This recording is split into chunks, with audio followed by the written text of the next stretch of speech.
प्रिय विद्यार्थियों, आप और हमारे बीच में कुछ एक समय कतिपय व्यस्तता और कुछ सामाजिक सरोकार के कारण में व्यस्त रहा। जैसा कि व्यक्ति जन्मता है, परिवार का, समाज का ऋण रहता है, उसी प्रकार से उस दिशा में मैंने कोई सामाजिक सरोकार के दौरान व्यस्तता रही, इसलिए आपसे और मेरा डायलॉग नहीं हुआ। और फिर बीए पार्ट सेकंड के वीडियो के माध्यम से ही, कंटेंट के माध्यम से उनको एक चैप्टर समझाया, तो इसलिए आपसे थोड़ा ज़्यादा लंबा गैप हो गया। इस गैप को पूरा करते हुए आज फिर प्रारंभ करते हैं नए टॉपिक के साथ, डेलीगेशन, प्रत्यायोजन। प्रत्यायोजन एक प्रक्रिया है जिसके द्वारा एक उच्च अधिकारी अपने कतिपय कार्य या कुछ कार्य को स्वयं के तथा अपने अधीनस्थ के मध्य वितरित करता है,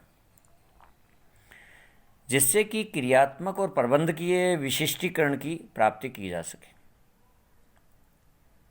जैसा कि विद्यार्थियों, प्रत्यायोजन एक तरह से एक सिखाने की प्रक्रिया है। उच्च अधिकारी अपने अधीनस्थ अधिकारी को कुछ कार्य सौंपता है ताकि उसकी कार्यक्षमता बढ़े, ताकि उसका मनोबल बढ़े, ताकि आने वाले समय में उस पद के लिए वो तैयार हो सके, उस सीट के लिए तैयार हो सके। इसलिए सेकंड अधिकारी है जो विभागाध्यक्ष है, उसको ये कार्य कुछ सौंपता है। जैसे राजकीय महाविद्यालय है, उन राजकीय महाविद्यालयों में विभिन्न पहले वाइस प्रिंसिपल हुआ करते थे, तो प्रिंसिपल का आधा कार्य वो करते थे। आजकल वाइस प्रिंसिपल होते नहीं हैं, तो इसलिए विभिन्न वरिष्ठ अधिकारी हैं, वो अकादमिक प्राचार्य जैसे डिग्री वगैरह का लेने का कार्य करते हैं। जैसे हमारे शासकीय बांगड़ महाविद्यालय डीडवाना में जो डिग्री लेने का काम करते हैं, तो उसमें प्राचार्य का साइन डॉक्टर मनीषा गोदारा के होते हैं। तो एक तरह से वो उन्हें आने वाले समय में प्राचार्य के लिए तैयार किया जाता है। ये प्रत्यायोजन है। जिम्मेदारी विभागाध्यक्ष की होगी, प्राचार्य की होगी, किंतु वो अपना पावर डेलीगेट कर रहा है अपने अधीनस्थ को। जैसे कि अकादमी के कार्य के लिए मनीषा गोदारा को डेलीगेट किया पावर, तो कार्य वो कर रहे हैं, तो आने वाले समय में लिए प्राचार्य पद के लिए तैयार हो सके। इस दृष्टि से उच्च अधिकारी अपने अधीनस्थ अधिकारी को कुछ कार्य सौंपता है, अधिकार सहित, सत्ता सहित, ताकि वो उसको कार्य करने में सक्षम हो सके, ताकि वो कार्य करने में झिझक नहीं रहे, कार्य करने में अपनी सक्षमता योग्यता दर्शित कर सके, उसके लिए एक अवसर है। और आने वाले समय में जब कभी वो विभागाध्यक्ष बने तो उसको समस्याएं नहीं आए, उसको ये अनजाना काम नहीं लगे, उनको ये नहीं लगे कि मैंने क्या कार्य किया, इसलिए मुझे क्या करना है। इस दृष्टि से प्रत्यायोजन एक महत्वपूर्ण प्रशासनिक प्रक्रिया है। और प्रत्यायोजन तो आजकल यहाँ तक बढ़ा, डेलीगेट लेजिस्लेशन, यानी कानून बनाने का जो अधिकार व्यवस्थापिका को है, वह अधिकार कार्यपालिका को सौंपता डेलीगेट लेजिस्लेशन होता है। यानी नीति निर्माण या कानून बनाने का अधिकार, विधि बनाने का अधिकार विधायिका का है, किंतु विधायिका पूरे समय नहीं लगती, विधायिका कुछ समय के लिए लगती है, बहुत बड़ा पैसा खर्च होता है, इसलिए। और दूसरी बात, प्रत्येक विधायक या प्रत्येक एमपी है, उसके पास वो कानूनी और तथ्य और आंकड़े नहीं होते, इसलिए नीति का निर्माण के लिए, फॉर्मुलेशन के लिए वो कार्यपालिका को अपने अधिकार सौंपता है। विधायिका में केवल चर्चा होती है, सुझाव दिए जा सकते हैं, किंतु विधि का निर्माण कार्यपालिका करती है, जबकि विधि का निर्माण विधायिका करनी चाहिए। क्योंकि कार्यपालिका के पास, संबंधित मंत्री के पास प्रशासनिक अधिकारी, प्रशासनिक सचिव तथ्य और आंकड़े उपलब्ध करवाने के लिए, सुझाव देने के लिए उपलब्ध है, जो भारतीय प्रशासनिक सेवा का अधिकारी है। इसलिए कार्यपालिका ही पॉलिसी फॉर्मुलेशन का काम करती है, नीति का निर्माण करती है, जबकि नीति निर्माण का काम विधायिका का होना चाहिए। विधि का निर्माण, कानून बनाने का काम विधायिका का है। इसलिए वहाँ भी डेलीगेट लेजिस्लेशन, विधायी प्रत्यायोजन किया जाता है। इस प्रकार हम प्रशासनिक संगठन में, प्रशासनिक विभागों में जो डेलीगेशन है, वह इस प्रकार से कि उच्च अधिकारी अपने अधीनस्थ को कुछ अधिकार सत्ता सही सौंपता है, ताकि वह सक्षम हो सके आने वाले समय में जब वह विभागाध्यक्ष बने तो कोई समस्या नहीं हो। इसे हम डेलीगेट डेलीगेशन कहते हैं, प्रत्यायोजन कहते हैं। एफ.जी. मूरे जो विभिन्न डेलीगेशन का अर्थ के परिभाषाएं हैं वो इस प्रकार से हैं।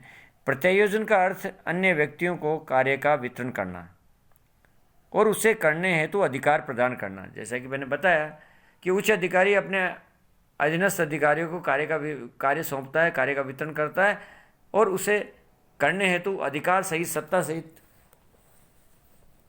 अधिकार देता है, कार्य सौंपता है। इसलिए प्रत्यायोजन का अर्थ अन्य व्यक्तियों को कार्य का वितरण करना और उसे करने हेतु अधिकार प्रदान करता है। थियो हेमन ने बताया, अधिकार सत्ता के प्रत्यायोजन का अर्थ अधीनस्थों को निर्धारित सीमाओं में कार्य करने का अधिकार प्रदान करने से है।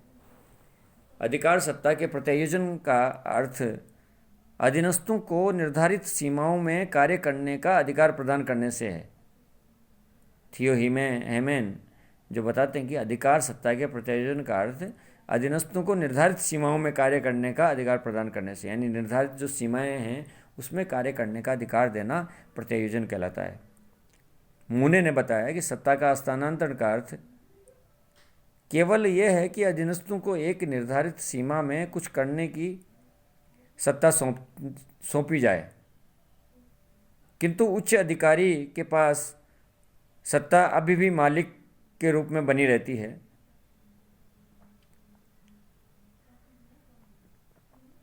जब तक उसे व्यक्ति न दे। यानी मूने ने जैसे कहता कि प्रत्यायोजन एक तरह से सत्ता का अधिकार का हस्तांतरण है। प्रत्यायोजन करना है, सत्ता का हस्तांतरण है, अधिकार का हस्तांतरण है कानूनी रूप से।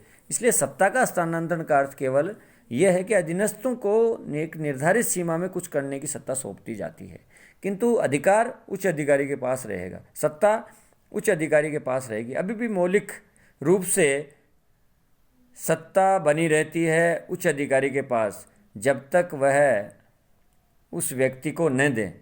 इसलिए जिम्मेदारी भी विभागाध्यक्ष की होगी।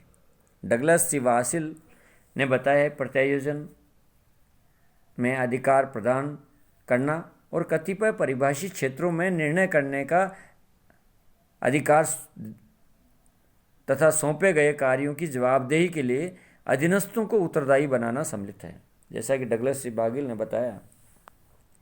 ने बताया, प्रत्यायोजन में अधिकार प्रदान करना या कतिपय परिभाषित क्षेत्रों में निर्णयन का अधिकार, प्रत्यायोजन में अधिकार प्रदान करना और कतिपय परिभाषित क्षेत्र यानी कुछ इंडिकेट एरिया में निर्णयन का अधिकार तथा सौंपे गए कार्य की जवाबदेही के लिए अधीनस्थों को उत्तरदायी बनाएं। ये केवल अधिकार सौंपना, निर्णय करने का अधिकार नहीं, किंतु सौंपे गए जो कार्य हैं उनकी जवाबदेही भी सुनिश्चित कराने के लिए उत्तरदायी बनाना सम्मिलित है। इसे हम प्रत्यायोजन कहेंगे। तो इस प्रत्यायोजन की आवश्यकता क्यों हुई, इसका महत्व क्या है, इसके बारे में हम चर्चा करेंगे।